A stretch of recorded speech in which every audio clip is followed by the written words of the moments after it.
Halo, ketemu lagi dengan channel YouTube saya, Dr. Juniartiaka. Kali ini saya akan membahas saham Wismilak karena menarik sekali di tengah-tengah saham-saham pada industri yang sama bergerak turun, tetapi saham Wismilak melejit. Nah, mari kita lihat performance dalam 30 hari terakhir untuk saham yang mengalami top gain. Kita lihat di urutan pertama itu adalah Alam Sutra dengan kenaikan 30 hari ke belakang sebesar 34,68%. Dan masuk akal kalau Alam Sutra mengalami peningkatan karena Alam Sutra itu ada pada industri sektor properti. Dan kita tahu sektor properti menggeliat bersamaan dengan membaiknya perekonomian. Yang urutan kedua itu cukup juga tidak terlalu mengejutkan memang adalah Garuda Indonesia, yaitu naik 34,43%, dan dia adalah pada sektor infrastruktur. Kalau Anda masih ingat, saya pernah membahas Garuda Indonesia dan saya memprediksikan bahwa Garuda akan membaik bersamaan dengan membaiknya perekonomian, dan ternyata terbukti. Dan yang ketiga, di peringkat ketiga adalah PT Wismilak pada sektor consumer, dan ini cukup mengejutkan karena dia naik 34,11%. Industri consumer adalah industri yang mengalami cukup stabil pada kondisi COVID, dan seharusnya sahamnya sudah mengalami koreksi. Namun yang menarik, ada satu situasi anomali kalau kita boleh bilang bahwa saham PT Wismilak naik. Dan ini bukan kenaikan yang pertama kali bagi Wismilak. Jadi kita lihat bahwa dari grafik ini setidaknya saham Wismilak sudah mengalami 3 kali kenaikan sepanjang periode 6 bulan ke belakang. Dan ini sangat berbeda dengan perusahaan Gudang Garam dan HM Sampurna. Kedua perusahaan adalah perusahaan yang biasanya leading di industri rokok. Tapi kali ini mereka turun. Nah, apakah memang kenaikan dari Wismilak itu adalah kenaikan yang biasa? Nah, mari kita akan lihat lebih lanjut. Sebenarnya ada 3 hal yang perlu kita menjadi perhatian dari industri rokok. Oke, mari kita lihat dari aspek prospek bisnis. Nah, sebenarnya kalau kita lihat dari prospek bisnis jangka pendek, industri rokok itu adalah satu industri yang mengalami tekanan dalam era pandemi atau masa pandemi COVID-19. Mengapa? Karena hari ini terkait dengan masalah kesehatan. Awareness orang terhadap kesehatan meningkat, apalagi COVID ini memang berhubungan dengan penyakit yang berhubungan dengan saluran pernafasan, dan rokok itu dekat dengan aktivitas pada saluran pernafasan. Nah, sehingga kemudian industri rokok mengalami pukulan yang cukup berat pada masa pandemi COVID-19. Nah, yang kedua dari jangka menengah, setidaknya ada 2 tantangan yang dihadapi oleh industri rokok secara umum. Yang pertama, munculnya substitusi, yaitu maraknya vape atau rokok cair. Nah, ini dianggap lebih kekinian dibandingkan rokok tradisional. Walaupun memang pemakai vape ini terkonsentrasi pada kalangan tertentu, khususnya kalangan selebritas. Tapi bagaimanapun mereka kan menjadi trendsetter di masyarakat.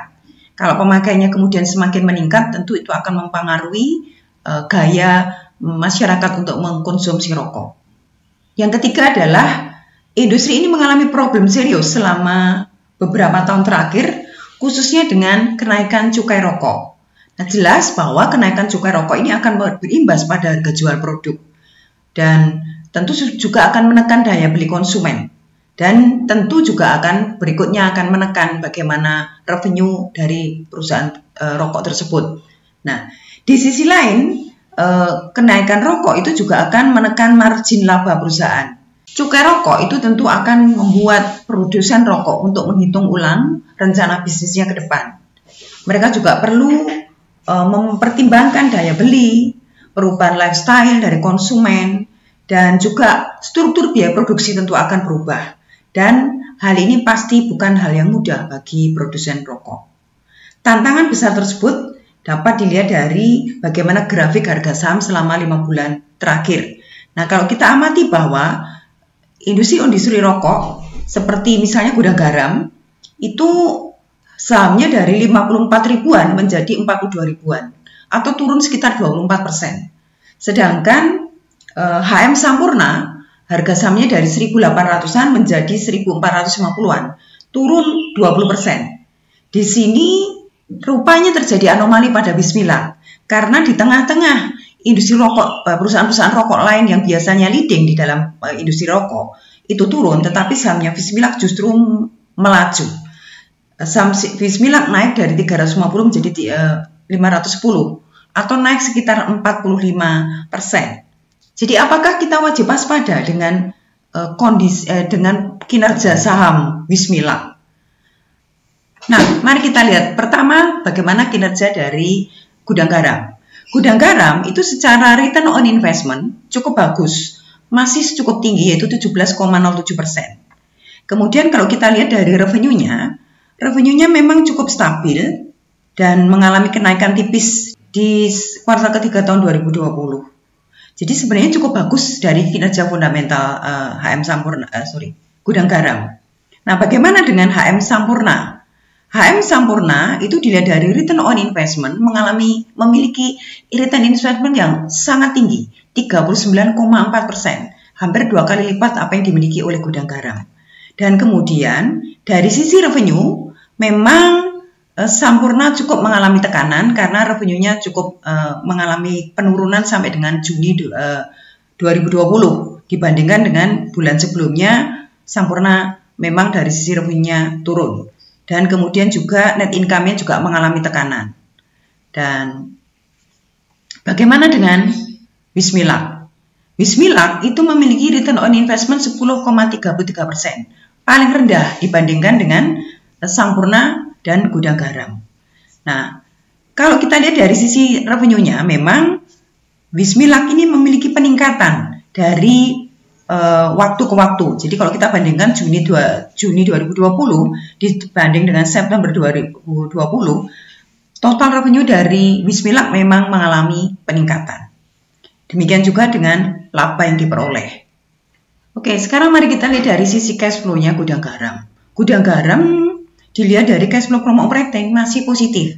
Jadi menandakan sebenarnya perusahaan ini masih bisa mengenerate cash dari operasinya, masih cukup sehat. Lalu bagaimana cash flow from investing? Meskipun tidak banyak, memang Gudang Garam juga sedang melakukan investasi, meskipun juga tidak signifikan. Karena cash flow from investing-nya negatif, artinya mereka sedang melakukan satu pengeluaran untuk investasi. Kemudian cash flow from financing itu negatif dan cukup tinggi, dan ini menandakan bahwa kewajiban-kewajiban finansial, kewajiban-kewajiban keuangan yang berhubungan dengan kebutuhan pendanaan perusahaan sedang jatuh tempo, dan itu cukup menekan arus kas dari Gudang Garam. Meskipun net change in cash masih positif, jadi bahwa secara cash flow sebenarnya Gudang Garam tidak terlalu mengkhawatirkan karena masih sehat. Nah, sekarang bagaimana dengan HM Sampurna? Cash flow HM Sampurna memang positif from operating, tetapi cenderungnya trennya turun. Nah, lalu kemudian bagaimanapun juga dalam kondisi seperti itu sebenarnya kita masih punya sedikit harapan terhadap Sampurna karena Sampurna juga masih melakukan investasi ditandai dengan cash flow from investing-nya masih negatif. Lalu kemudian ini yang mungkin menjadi sangat menekan bagi Sampurna karena cash flow from financing activities-nya negatif dan sangat besar, dan itu melampaui dari kemampuan Sampurna untuk mengcover dengan cash flow from operating. Sehingga kemudian arus kas Sampurna pada 2 kuartal terakhir di tahun 2020 itu negatif. Jadi kalau kita lihat sebenarnya memang arus kas dari Sampurna itu negatif. Jadi ini menunjukkan bahwa Sampurna mengalami tekanan kuat dari sisi likuiditas. Nah, itu yang perlu menjadi perhatian karena negatif ya, net change in cash-nya itu negatif. Oke. Nah, kemudian dengan Bismillah. Bismillah itu memiliki operating cash flow yang positif. Jadi karena tadi kita lihat juga memang revenue-nya mengalami peningkatan, tetapi kalau kita lihat bahwa cash flow-nya juga turut mengalami peningkatan dan positif dari operating. Nah, kemudian, ini perlu menjadi perhatian. Sebenarnya cash flow from investing-nya dia positif. Justru sebenarnya Bismillah sedang tidak melakukan investasi. Dan investasi kita lihat itu adalah berhubungan dengan growth jadi dari perusahaan. Nah, rupanya Bismillah berbeda dengan Gudang Garam dan Sampurna. Di tengah-tengah tekanan mereka tetap berinvestasi. Jadi menandakan bahwa Sampurna dan Gudang Garam memiliki masa depan karena mereka terus melakukan investasi. Kemudian dari cash flow from financing, memang negatif, jadi kebutuhan-kebutuhan pendanaannya tetapi masih bisa disupport oleh cash flow from operatingnya dari Wismilak, sehingga Wismilak memiliki net change in cash memang positif. Tetapi perlu menjadi catatan bahwa Wismilak sedang tidak bertumbuh dilihat dari investingnya. Kalau kita lihat dari penyajian analisis fundamental tadi, kita bisa menyimpulkan bahwa memang penurunan gudang garam, penurunan saham gudang garam dan HM Sampurna itu cukup wajar. Mengapa? Meskipun fundamentalnya bagus, tetapi mereka mengalami masalah dari sisi prospek bisnis. Misalnya bagaimana pandemi yang belum berakhir, kemudian substitusi dari produk rokok, ya, adanya vape, lalu kemudian juga tekanan dari sisi kenaikan dari cukai rokok, dan itu memang menjadi hantaman yang cukup signifikan bagi industri rokok. Nah, jadi kalau kita melihat situasi seperti ini, apakah wajar kenaikan yang sekarang dialami oleh Wismilak? Meskipun dari sisi fundamental sebenarnya ketiganya memiliki kekuatannya masing-masing.